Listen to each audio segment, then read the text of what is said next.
விஜய் என்ன பண்ணுறாரு, காவேரியோட தேடி கண்டுபிடிக்கிறார் வீட. அடுத்து என்ன பண்ணுறாரு, விஜய் காவேரி வெளியே வரும்போது காவேரிட்ட பேசுறதுக்காக ட்ரை பண்ணுறாரு. ஆனால் காவேரி மேற்கொண்டு பேச மாட்டேங்கிறாங்க. இதனால விஜய் குழப்பமடைகிறாரு.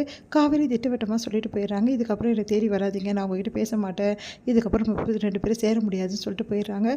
இதை கேட்டு விஜய் பயங்கரமாக அதிர்ச்சி அடைகிறாரு. உடனே விஜய் என்ன பண்ணுறாரு, அவங்க தாத்தா கிட்ட சொல்லி ஒரு முடிவு எடுக்கிறாரு. இதுக்கப்புறம் காவேரி நான் தனியாக விட முடியாது, காவேரி தான் என் வாழ்க்கை, அப்போது காவேரி இல்லாமல் நான் எப்படி இருக்க முடியும், அவங்க வீட்டுக்கு நான் போயே தீருவேன் அப்படின்னு சொல்லிட்டு கிளம்புறாரு. இந்த சூழ்நிலையில் விஜய் நம்ம காவேரி வீட்டுக்கு வராரு. காவேரி வீட்டில் இருக்கவங்க எல்லாருமே அதிர்ச்சி அடைகிறாங்க. அவங்க அம்மா, அதுக்கப்புறம் நிவின், யமுனா எல்லாருமே ஏன் வந்தீங்கன்னு சொல்லிட்டு காரணம் கேட்குறாங்க. இங்கே என்ன பண்ணுறதுன்னு தெரியாமல் நம்ம கங்கா தவிக்கிறாங்க. கங்காவும் குமரனும் இங்கே பாருங்கள், இங்கேருந்து கிளம்பிடுங்க, வீண் பிரச்சனை வேணாம் அப்படின்னு சொல்லிட்டு நம்ம விஜய் கிட்ட சொல்கிறாங்க. விஜய் இங்கே பாருங்கள், நீங்கள் யார் என்ன சொன்னாலும் அதை பற்றி கவலை இல்லை, நான் இனிமேட்டு இங்கே தான் இருப்பேன், என் பொண்டாட்டி கூட தான் இருப்பேன், எக்காரணம் கூட யாரும் என்னை வெளியே அனுப்ப முடியாது அப்படின்னு சொல்கிறாரு. அதை கேட்டு எல்லாருமே அதிர்ச்சியாக பேசிகிட்டு இருக்காங்க. வேறு வழியே கிடையாது, ஹவுஸ் ஓனர் கிட்ட சொல்லி இவரை வெளியே அனுப்பணும் அப்படின்னு சொல்லிட்டு யமுனா போய் பார்க்குறாங்க. ஹவுஸ் ஓனரே வந்துடுறாங்க. என்னாச்சுமா அப்படின்னோடனே, இங்கே பாருங்கள், இவர் பிரச்சனை பண்ணிகிட்ருக்காரு அப்படின்னு சொன்னோன்னே, இந்த தம்பி ஒன்றும் பிரச்சனை பண்ணலையம்மா, நம்ம வீட்டில் தானே இருக்குது, இந்த தம்பி பக்கத்து ரூமில் தான்மா குடி இருக்குது அப்படின்னு அதிர்ச்சி அடைகிறாங்க எல்லாரும். நீங்கள் என்ன சொல்கிறீங்க, எப்போ இவருக்கு வாடகைக்கு விட்டீங்க? அம்மா, நான் உங்கள் வீடே விட்டேன், பக்கத்தில் இருக்க போர்ஷனை தானே விட்டேன், எப்படியும் இந்த வீட்டில் நிறைய போர்ஷன் இருக்குல்ல, ஒருத்தர் வாடகை விட்டு தானே ஆகணும், நீங்கள் ஏன் என்கிட்ட சொல்லலை, என்னம்மா இது, வீட்டுக்கு வரும்போது யார் யார் எங்கே இருக்கேன்னு கேட்டிங்களா நான் அப்படின்னு கேட்குறாங்க. அதை கேட்டு அப்படியே அதிர்ச்சியாக பார்க்குறாங்க. ஒன்று, இந்த தம்பி ரொம்ப நல்ல தம்பிம்மா, உங்களுக்கு எந்த பிரச்சனையும் வராது அப்படின்னு சொல்லிட்டு போகிறாங்க. இதெல்லாம் பார்த்து விஜய் அப்படியே சிரிக்கிறாரு. பார்த்தீங்கல்ல, இதுக்கப்புறம் நான் இங்கே தான் இருப்பேன், யாரும் என்னை போக சொல்ல முடியாதுன்றாரு. அதை கேட்டு எல்லாம் என்ன பண்ணுறேன்னு திரும்ப தவிச்சிட்ருக்காங்க. விஜய் என்ன பண்ணுறாரு, அவங்க குடும்பத்துக்கிட்ட பேசுகிறதுக்கு நிறைய முயற்சிகள் பண்ணுறாரு.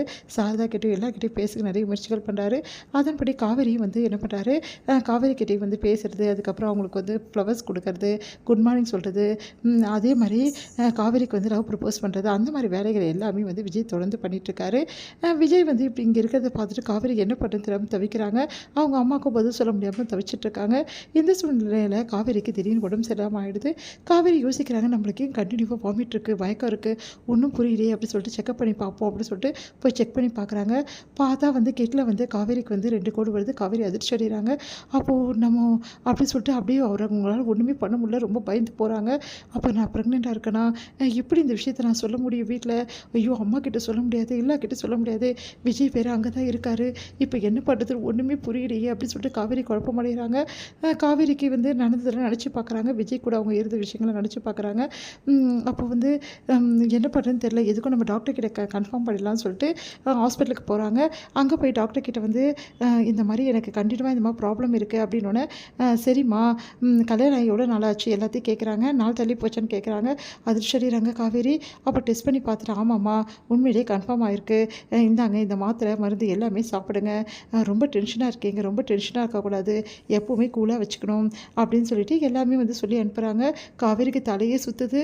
இப்போ என்ன பண்ணுறது, இந்த விஷயத்தை நம்ம இப்படி சொல்கிறோம் வீட்டுக்கு, எக்காரணம் கூட அம்மாக்கோ வீட்டில் யாருக்கும் தெரியக்கூடாது, தெரிஞ்சதுன்னா கண்டிப்பாக அவங்க தாங்க மாட்டாங்க, அம்மா கண்டிப்பாக தாங்க மாட்டாங்க, இந்த விஷயத்தை எவ்வளோ தூரம் மறைக்க முடியுமோ அவ்வளோ தூரம் மறைச்சி வைப்போம், அதுக்கப்புறம் என்ன நடக்குதோ அது கடவுள்கிட்ட தான் இருக்குது, ஏன் இந்த மாதிரி எனக்கு சோதனை வருது, அப்பா நீங்கள் தான்ப்பா எனக்கு துணையாக இருக்கணும் அப்படின்னு சொல்லிட்டு அவங்க அப்பா வேண்டிக்கிறாங்க காவேரி.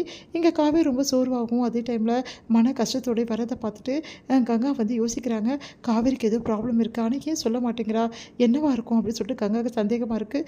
உண்மையை சொல்ல பொரிய பிள்ளைடி, உனக்கு என்ன பிரச்சனைன்றாங்க. காவேரி அதிர்ச்சி அடைகிறாங்க, அக்கா கண்டுபிடிச்சிட்டாலோ அப்படின்னு சொல்லிட்டு.